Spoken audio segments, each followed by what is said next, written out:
Chilli कोबी खाइबा को समस्त को बहुत भल लगी थाए। आज आम घरे रेस्टोरेंट स्टाइल रो चिली कोबी बनैबा। वीडियोटी को पूरा देखंतु।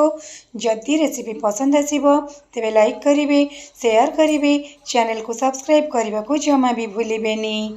नमस्कार, समर्पण किचन एंड ब्लॉग्स रे आपण समस्त को अनेक अनेक स्वागत। चिली कोबी बनैबा पई मु ए फूल कोबी को नेछि। कोबी को ये मीडियम पीसेस रे काटी परिष्कार भाव में धोई नहीं। एबे देखंतु कोबीर डेम्फ को मुझे टिके कट लगे नहीं। एबे चलंतु आमे नेक्स्ट प्रोसेस को जीवा। मुझे गोटे मिक्सिंग बाउल ले जाइछि। सेथिरे एबे दे दउछि 6 चम्मच कॉर्नफ्लोर, 3 चम्मच मैदा, गोटे चम्मच गोलमरीच गुंड, 2 चम्मच अदा रसुण पेस्ट, अल्प टिके food colour. Colour eighty optional, आपन को स्किप मध्य करि परिबे।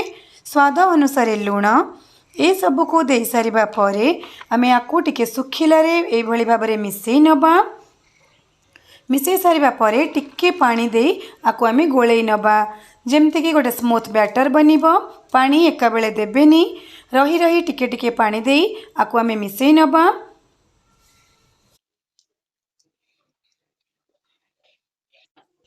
देखिपे एबे बैटर टी बनिकी रेडी हो जाइए। आम एथिरे सब काटी रखि फूलकोबी को दे गोलई नबा, जेमिति ए कॉर्नफ्लोर मैदार गोटे कोट कोबी उपरे लगी रहिबो।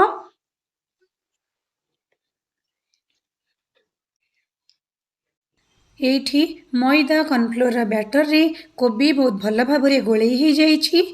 देखंतु कोबी उपरे केमती गोटे कोटिंग लगी जाइए। एबे हमें याकु छाणी नबा। कोबी को छाणीबा पई मु गैस उपरे गोटे फ्राई पैन बसई से तेल गरम कर देछि। एबे एथिरे हमें फूल कोबी को दे दबा। कोबी को एमती गोटे गोटे करि देबे। एका बेले देले कोबी गुडी को लागि जिवो। गैस रा फ्लेम को मीडियम रे रखी हमें ए कोबी गुडी को छाणी नबा। संगे संगे याकु केबे भी ओलटेबेनी। गोटे साइड हल्का हेई गला परे आमे याकु ओलटेई नबा। एठी कोबीर गोटे पट हेई गलानी, आमे एबे याकु ओलटेई दबा।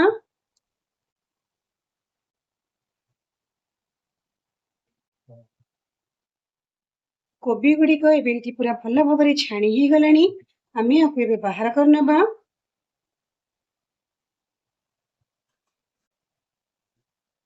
सब कोबी को आमे एई भली भाव में देकी छाणी नबा।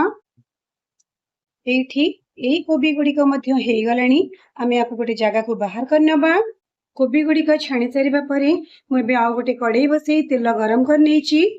सेथिरे एबे मु दे दउछि 8-10 कला रसुण रा कट्टा, छोट खंडे अदा को एमती काटी नेथिली, 2टी कंचा लंका को छोट छोट करी काटी नेथिली। ए सब को देई अदा रसुण रा कंचा स्मेल जिबा पर्यंत आकु टिके एमती भाजी नबा। अदा कंचा लंका रसुण सब टिके भाजी हे जिबा परे मु सेथिरे एबे पियाज दे दउछि। मु 4टी बड़ साइज रो पियाज को बड़ बड़ साइज रे काटी नेछि। आपण माने पियाज को एठी कम मध्य नै परिबे। ता संगरे गोटे कैप्सिकम को दे देली। मु कैप्सिकम को मध्य पियाज भले टिके बड़ साइज रे काटी नेछि। गैस रो फ्लेम को हाई करी ए पियाज और कैप्सिकम को भाजीबा। बेसी नरम करी पियाज और कैप्सिकम को भाजीबेनी, से जेमती टिके क्रंची रहिबो। एतरे मु अल्प टिके लूण दे दउछि, बेसी लूण देबेनी।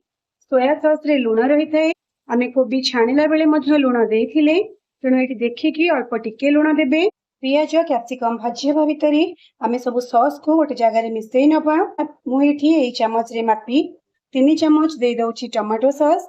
जेतु मु चिली कोबी टिके अधिक बनाउछि सेथि पई सॉस मध्य टिके अधिक दउछि। आपण माने जो हिसाब रे बनेबे से हिसाब रे मापिकी नेबे। 2 चम्मच दे दउछि चिली सॉस, गोटे चम्मच सोया सॉस, 2 चम्मच विनेगर। ए सब को दे भल भाव में मिसई नबा। एठी हमर सब सॉस गुडी को मु मिसई नेली। एबे देखिबा पियाज और कैप्सिकम भाजी हिची कि नहीं। पियाज और कैप्सिकम एठी जेतिकी भाजी हबा कथा हेई गलानी, ताठू अधिक आपण माने भाजीबेनी। एबे सो सब सॉस को हमें मिसई की रखितले ताकू दे दबा। टिके एमती मिसई नबा। एबे एठी मु हाफ कप खंडे पानी दे दउछि। पानी फुटी जिबा परे मुझे छाणी रखी कोबी को दे एमती टिके मिसई नउछि। गैस रा फ्लेम को मीडियम रे रखी आपण माने याको मिसई नेबे। एठी एबे चिल्ली कोबी हेगलानी आमे एथिरे पक्के दबा टिके गोलमरिच गुंड किछि धनिया पत्र अल्प किछि धळा राशि एठी ऑप्शनल आपण चाहिले पक्के परिबे नले स्किप मध्य करि परिबे धळा राशि पकेले देखिबा को बहुत सुंदर देखा जाय थाए खाइबा को मध्य बहुत भलो लागि थाए एठी हमर चिल्ली कोबी बनिके रेडी हे गला आपण माने घरे निश्चिंत एभली भाबरे बनांतु देखिबे बहुत पसंद आसीबो धन्यवाद।